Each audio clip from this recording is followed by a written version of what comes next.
Bismillahirrahmanirrahim. Assalamu alaikum. I hope you must be doing good inshallah. It's me Anjum Akil at your own channel English Lounge with Anjum.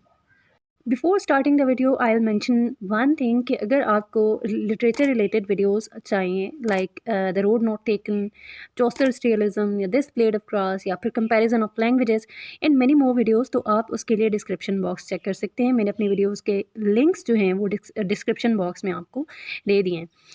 आज का जो हमारा topic है वो है theme of marriage in pride and prejudice. इससे पहले कि हम अपने वीडियो को प्रोसीड करें, अपने टॉपिक को स्टार्ट करें, मैं आपको ये बताती चलूँ कि मैं आपको theme of marriage and pride and prejudice के नोट्स भी प्रोवाइड करूँगी at the end of the video. So video को पूरा देखना ना भूलिएगा, वीडियो पूरी देखें और तो उसके बाद आप मुझसे कॉन्टैक्ट कर सकेंगे for notes. So let's start today's video. तो सबसे पहले हम ये देखते हैं कि नॉवल लिखा गया 1797 में बाय जेन ऑस्टन। सबसे पहले जो इसको टाइटल दिया गया था वो फर्स्ट इम्प्रेशन का दिया गया था, बट लेटर ऑन इसका टाइटल चेंज किया गया और इसका नाम नॉवल का प्राइड एंड प्रेजुडिस रखा गया। मोस्ट ऑफ द क्रिटिक्स का ये कहना है कि प्राइड एंड प्रेजुडिस ये एक सिंपली एक लव स्टोरी है, या यूँ कह लें कि अपोजिट जेंडर्स की लव स्टोरी है और ये नॉवल जो है वो एक लव स्टोरी पे बेस करता है, लेकिन ऐसा नहीं है। अगर हम इसका डीप एनालिसिस देखें तो इट शोज समथिंग एल्स। ये एनालिसिस से हमें ये पता चलता है कि जो नॉवल है वो ट्रू पिक्चर है, ये ऑब्जेक्टिव पिक्चर है सोसाइटी की ड्यूरिंग ऑस्टिन्स टाइम। अगर हम ऑस्टिन की राइटिंग्स को देखते हैं तो इसमें हमें डोमिनेंट थीम या डोमिनेंट एस्पेक्ट जो मिलता है वो कॉन्सेप्ट ऑफ मैरिज ही है। तो हम ये देखते हैं कि नॉवल लिखा गया ड्यूरिंग रीजेंसी पीरियड।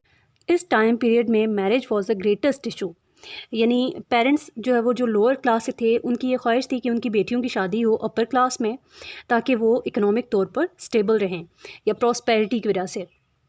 पेरेंट्स की ये ख्वाहिश होती थी फ्रॉम लोअर मिडिल क्लास या मिडिल क्लास से हों कि वो जितनी जल्दी हो सके वो अपर क्लास में अपनी बेटियों की शादी कर दें।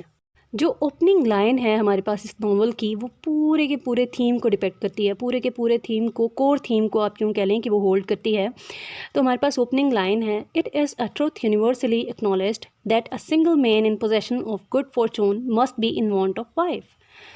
यानी हम ये कह सकते हैं कि पूरा का पूरा ये जस्ट है नॉवल का, कि novel will be about this theme.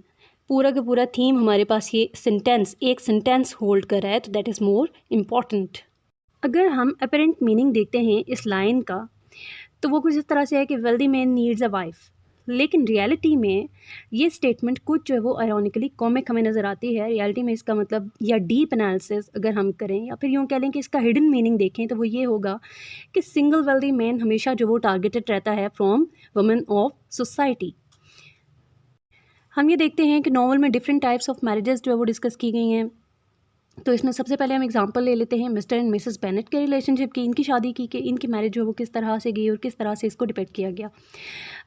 हम ये देखते हैं कि Mr and Mrs Bennet both are different in temperaments, in emotions and in understanding. Mr and Mrs Bennet की जो मैरिज है वो फुली कंप्रोमाइज्ड मैरिज है, और इनका रिलेशनशिप या इनकी मैरिज नॉवल में किस चीज़ को डिपेक्ट कर रही है कि कपल्स उस टाइम में जो रीजेंसी पीरियड था तब उनमें हमेशा जो वो कॉम्प्रोमाइज़ चलता था और वो डाइवोर्स की तरफ कभी भी नहीं जाते थे, because divorce was considered as forbidden tree. अब हम कुछ नॉवल से एग्जांपल्स भी इसकी देख लेते हैं। जेन ऑस्टन क्या कहती है मिस्टर बेनेट के बारे में इन द नॉवल।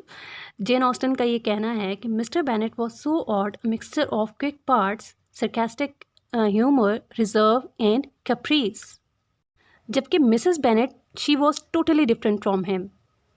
अब ये देख लेते हैं कि मिसेस बेनेट कैसी थी।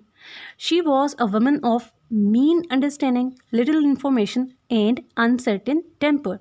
सो we can see from these two examples कि इनकी मैरिज टोटली कंप्रोमाइज्ड मैरिज है, कंप्रोमाइज्ड रिलेशनशिप है इनका। नेक्स्ट हमारे पास रिलेशनशिप या मैरिज आ जाती है जेन एंड बिंगले की। जेन एंड बिंगले का जो रिलेशनशिप था वो मिस्टर एंड मिसेस बेनेट के बिल्कुल ही अपोजिट है। उनकी मैरिज जो वो बेस करती है लव पे, ट्रू अफेक्शन पे, without any grid of materialistic possession, यानी उन्हें कोई किसी भी किस्म का कोई और लालच नहीं था, वो एक दूसरे की ब्यूटी की तरफ अट्रैक्ट नहीं हुए, बल्कि उनका जो रिलेशनशिप था वो बहुत ज़्यादा स्ट्रॉन्ग था। जेन एंड बिंगले के बारे में अगर हम बात करें तो हमें ये पता चलता है कि फ़र्स्ट मीटिंग में ही ये दोनों एक दूसरे से बहुत ज़्यादा इंस्पायर हो गए थे, दोनों एक दूसरे की तरफ अट्रैक्ट हुए in the first meeting. And both of them have a lot of respect for each other. Novel में अगर हम देखें तो जेन क्या कहती है बिंगले के बारे में, शी सेज कि he is just what a young man ought to be. और बिंगले क्या सोचता है जेन के बारे में, oh she is most beautiful creature I ever had beheld.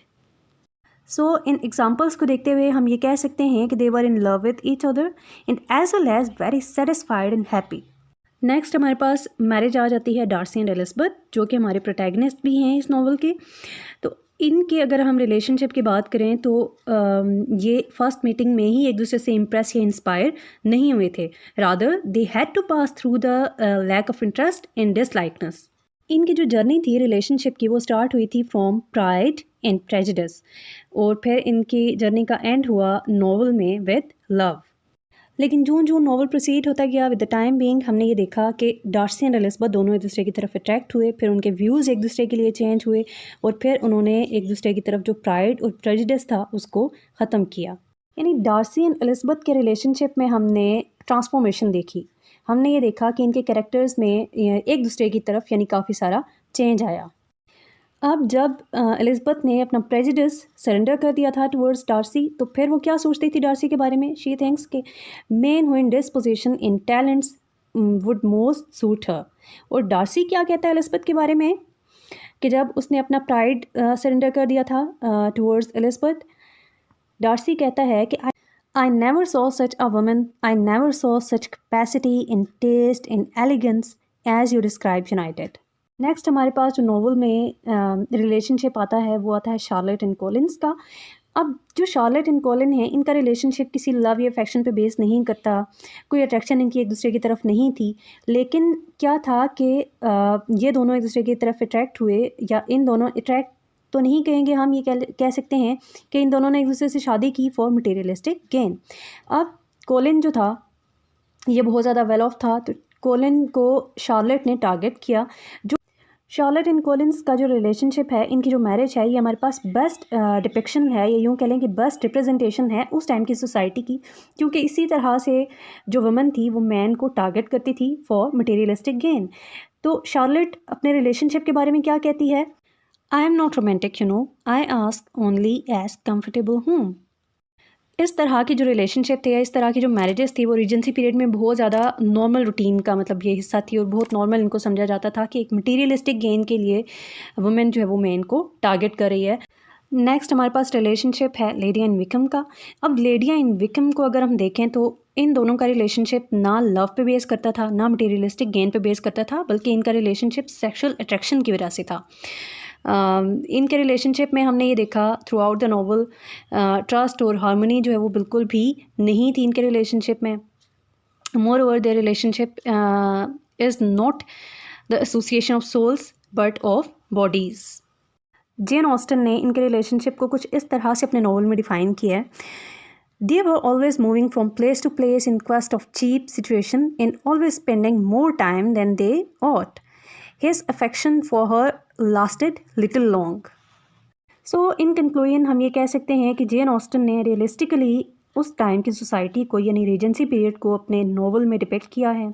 इस नॉवल में हम डिपिक्शन देख सकते हैं सोसाइटी की, सोशल सेटअप को हम देख सकते हैं इन द होल नॉवल।